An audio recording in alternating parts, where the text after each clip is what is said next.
Tēnā koutou, koe au e tu ake nei. No kote rana o ko tupuna, ko kono tōku waka. No o te poti ahau, ko ngaitahu te iwi mana whenua o ko rā. E noho ana au ki Poneki, ko taranaki whānui te iwi mana whenua o konei.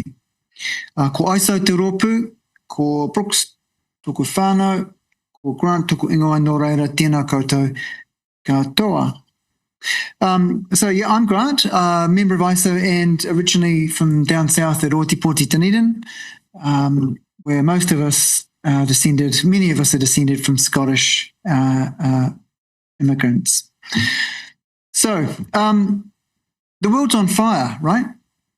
Bombs are falling, drones are buzzing, missiles were exploding from Iran to Palestine to Lebanon, Venezuela, Sudan, Ukraine, and many other places besides.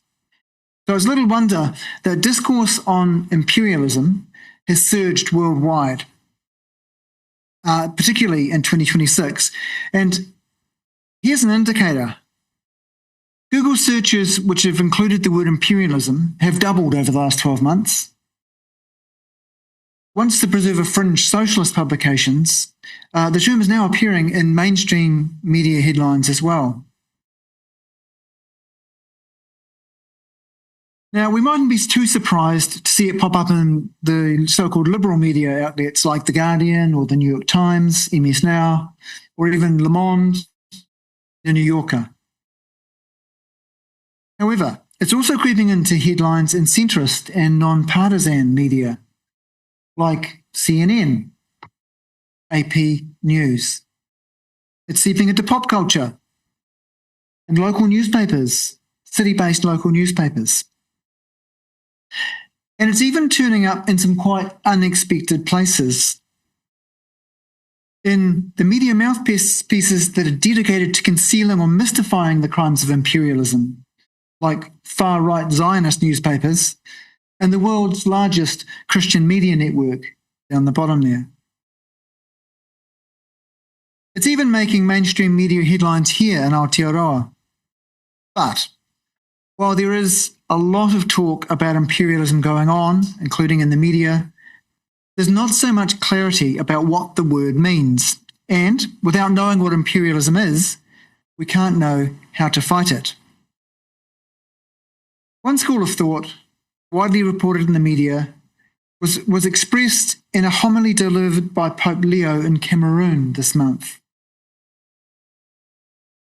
His message resonated because it articulates a widely held view about the nature of imperialism. Pope Leo said, "Billions of dollars are being spent on killing and devastation, yet the resources needed for healing, education and restoration are nowhere to be found. Those who rob your land of its resources generally invest much of the profit in weapons, thus perpetuating an endless cycle of destabilization and death." Now, insofar as it goes, there's not a lot to disagree with in Pope Leo's thumbnail sketch of this system, which he had labelled imperialist 2 weeks earlier. Pope says Christian mission counters imperialist occupation of the world. However, Pope Leo went on, ascribing a root cause to this system of exploitation and killing. Imperialism, said the Pope in his homily, is the fault of a handful of tyrants. And so he called on his followers to fight imperialism as follows. He said, "Let us look into each other's eyes. We are this immense people. Thus, my beloved predecessor exhorted us to walk together, each of us according to our own vocation, stretching the boundaries of our communities, beginning with concrete efforts on the local level in order to love our neighbour, whomever and wherever he or she may be. You are witness," he said, "to this silent revolution."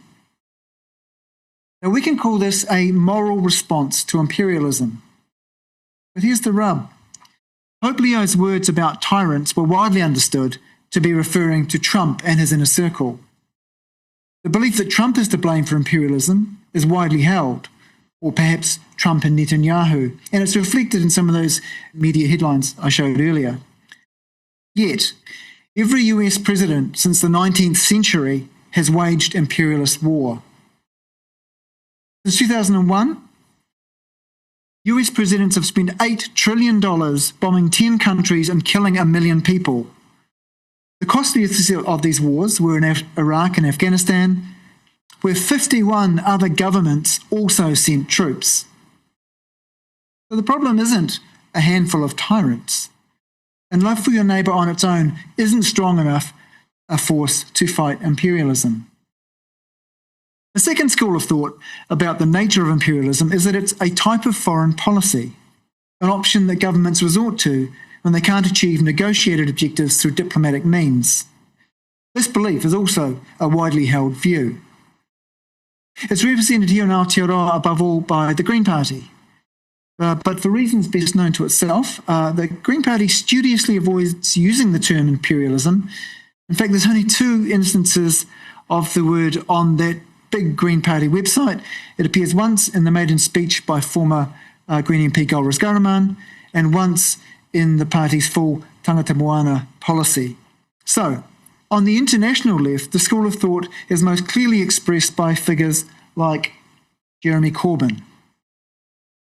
Speaking at the 2026 Latin America conference earlier this year, he said, "When I was Labour leader, I wanted to develop an entirely new foreign policy that broke with the principles of domination and imperialism, one that forges a partnership of equals based on cooperation and mutual respect." So the way to fight imperialism, according to this widely held view, is to elect politicians whose policies ostensibly oppose imperialism. We can call this a reformist anti-imperialism. But there are problems with this approach as well. The first of these is that all the major parties in liberal democracies, whether it's Democrats or Republicans, as we saw a minute ago, or National and Labour parties here, they're all united around imperialist foreign policy. There's a widespread myth, and I'll just address this now, that Helen Clark's Labour government did not take part in America's war in Iraq. In fact, 2/3 of the New Zealand Navy frigate fleet joined the war effort.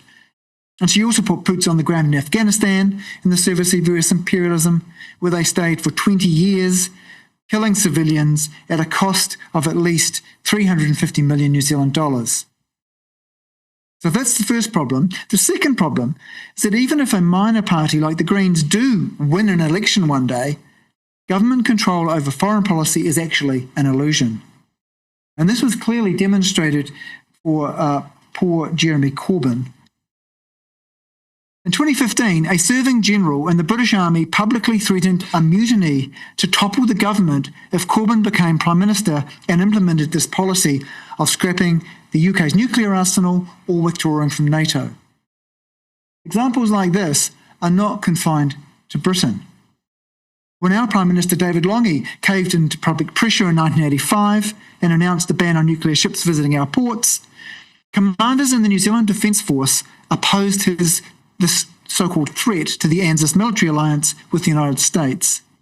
They worked with the Pentagon and government officials in Wellington to undermine Lange behind the scenes.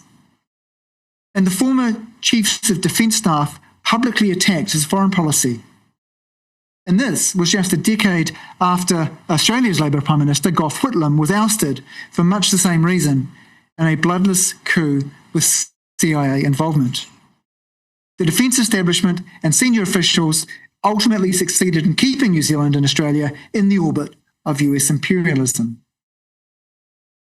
But while politicians are beholden to the state, which is to say, the military and senior ranks, echelons of government service, their foreign policy is directed even more strongly by the business community. I mean, it's taken for granted, right, that a foreign policy must serve the national interest, which means in practice the interests of capitalists such as exporters and the corporate sector. And we've seen that just in the last day or two with the New Zealand-India Free Trade Agreement. So the third problem with the view that imperialism is a policy choice is that military action and diplomacy are just two sides of the same coin. In Iran, bombing and diplomatic sanctions are symbiotic components of a unified American policy. The politics and economics of imperialism are inseparable. Trade deals, military alliances, cooperation agreements, tariffs, supply chains, loans, international summits, financial bailouts, foreign investment decisions, overseas aid, and so on are all part of this inseparable system of imperialism. It's not a policy choice, imperialism. It is a system. The third and final school of thought I want to address is not such a widely held view, but it's significant for two reasons. Firstly, because it's an ideological current in the anti-imperialist movement that we're part of as ISO, and secondly, because this school of thought claims to be Marxist. The school of thought is represented internationally by scholars and commentators like Dr. Vijay Prashad, who did a speaking tour here of Aotearoa in 2024, and by Caitlin Johnson, who you might have seen on social media, where she has 500,000 or so followers. But its preeminent representative here in Aotearoa would be Dr. Josephine Varghese. Varghese is an activist and lecturer in political science at the University of Canterbury, Te Whanganui-a-Tara. Her professional bio, which is on the screen at the moment, describes her as a public-spirited academic with interests in geopolitical analyses using post-colonial and Marxist theories, with a particular area of expertise in imperialism. Now, she's connected to the Canterbury Socialist Society, the Palestine Solidarity Network Aotearoa, and other groups, and she's a regular contributor to the 1 of 200 podcast and the Democracy Project, based here at Te Whanganui-a-Tara, Victoria University of Wellington. Varghese goes beyond moral opposition to imperialism, and she understands that imperialism is a system, not a government policy choice. The imperial system, she says, is not only a military network. We're familiar with the military network. It's a financial network. For example, the IMF, World Bank, World Trade Organization, information systems and media, etc., such as Reuters, Agence France-Presse, AP News, and so on. But she argues that, quote, while imperialism is linked to capitalism, these are not one and the same. Capitalism is the prevailing mode of production, but imperialism is slightly different, she says. It is the system or network and set of processes which enforces capitalism across the world.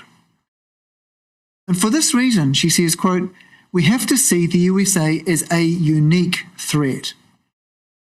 She quotes Che Guevara in support of this view, saying, while envisaging the destruction of imperialism, it's necessary to identify its head, which is no other than the United States of America.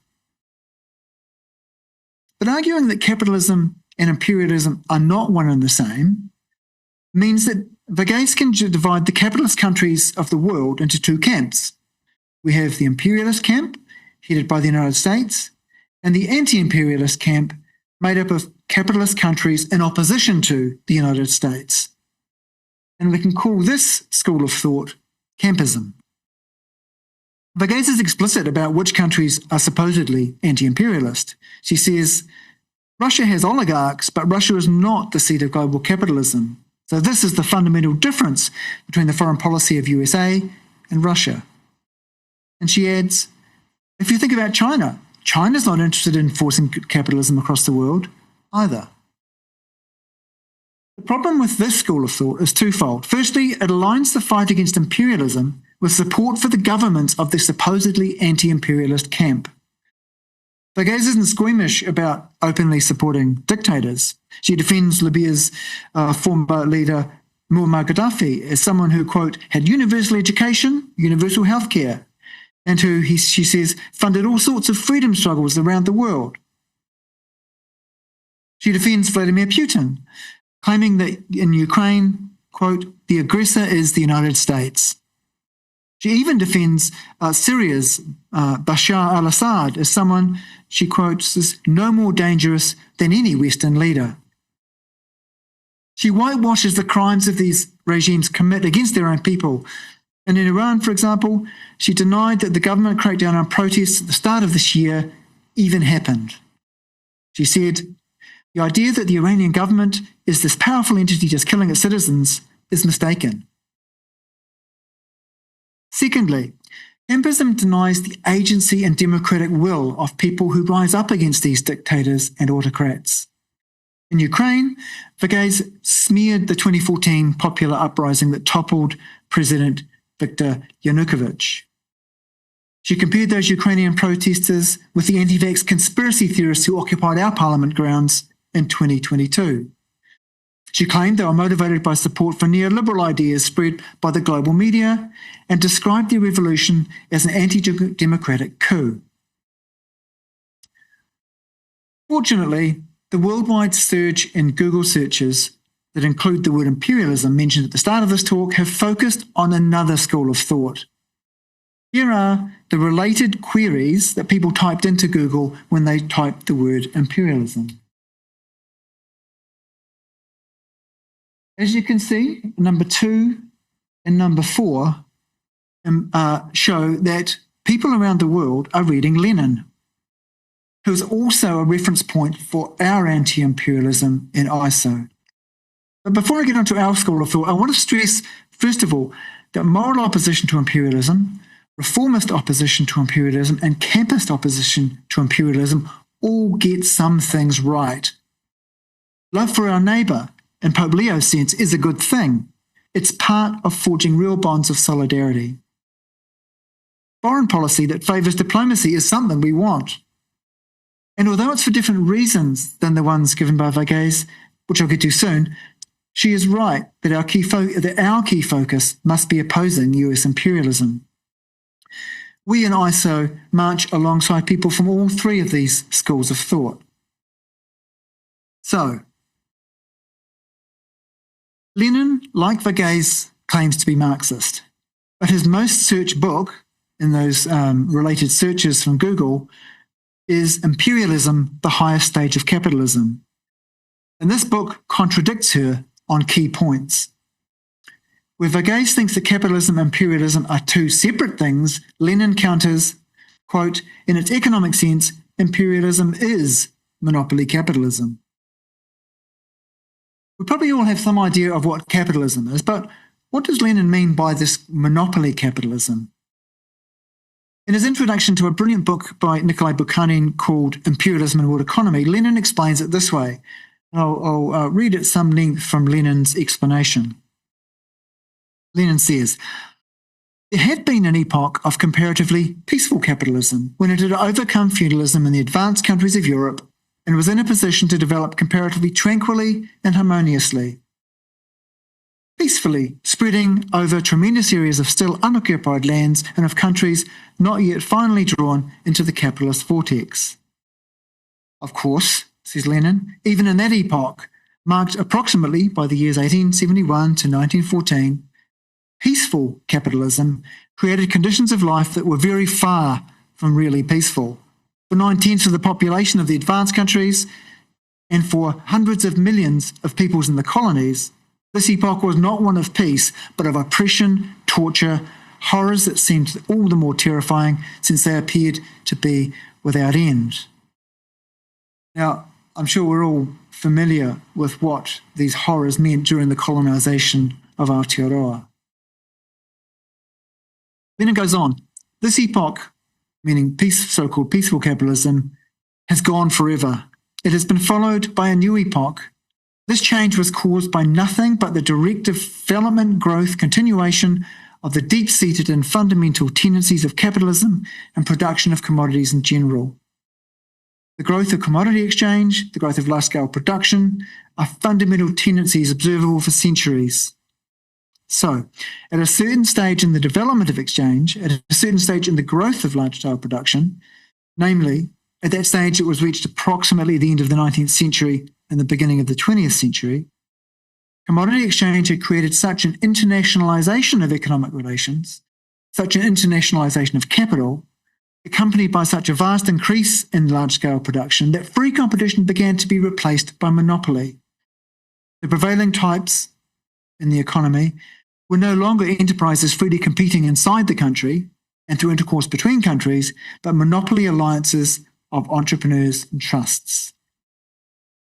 Lenin concludes, the typical ruler of the world became finance capital, a power that's peculiarly mobile and flexible, peculiarly intertwined at home and internationally, peculiarly devoid of individuality and divorced from the immediate processes of production, peculiarly easy to concentrate, a power that's already made peculiarly large strides on the roads of concentration, so that, literally, several hundred billionaires and millionaires hold in their hands the fate of the whole world.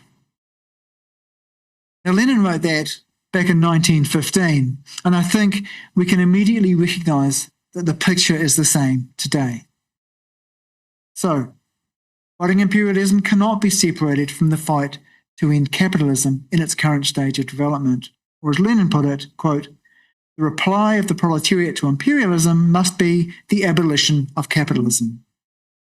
Lenin did not say the reply to imperialism must be abolishing capitalism in America, but continuing with capitalism in Russia, China, and so on. So, to fight imperialism, we must stand with working people against their capitalist governments in every country. Capitalism is a global system, so in abolishing it globally, Marx declared the emancipation of the working class must be by the working classes themselves. Imperialism cannot be conquered by Iranian missiles, nor by Putin's tanks. It cannot be conquered, and I'm sorry to say I have to make this point, by Assad's barrel bombs and his indiscriminate use of chemical weapons against internal opponents. At the same time, however, Lenin argued, quote, "Imperialism is forcing the masses into the struggle by worsening the conditions of the masses, both economically, through the high cost of living, and politically, through the growth of militarism and frequent wars. Victorious socialism must achieve complete democracy and consequently give effect to the right of oppressed nations to self-determination." Defending the right to self-determination for oppressed nations like Iran means that we resist all US attempts to impose a regime change or dictate Iranian policy from without, whether that's through rapid assassinations or through the slower method of pressure of military attrition, blockades and sanctions. Changing the repressive capitalist government in Tehran is a matter for the Iranian people themselves. In this current conflict, we hope Iran's war of self-defense is successful. In Ukraine, it's true, as Varghese and others have pointed out, that the US is, in her words, meddling in Ukraine's sovereignty. But that doesn't mean defending Russia's imperial conquest. And Lenin put it like this: the fact that the struggle for national liberation against one imperial power may, under certain circumstances, be utilised by another great power in its equally imperialist interests should have no more weight in inducing socialism to renounce the recognition of the right of nations to self-determination. Now, funny thing was, he was writing this article 110 years ago, and he was actually talking about Ukraine. So ISO supports the Ukrainian right to self-determination, and we oppose Russian and American imperialism alike. What then is to be done?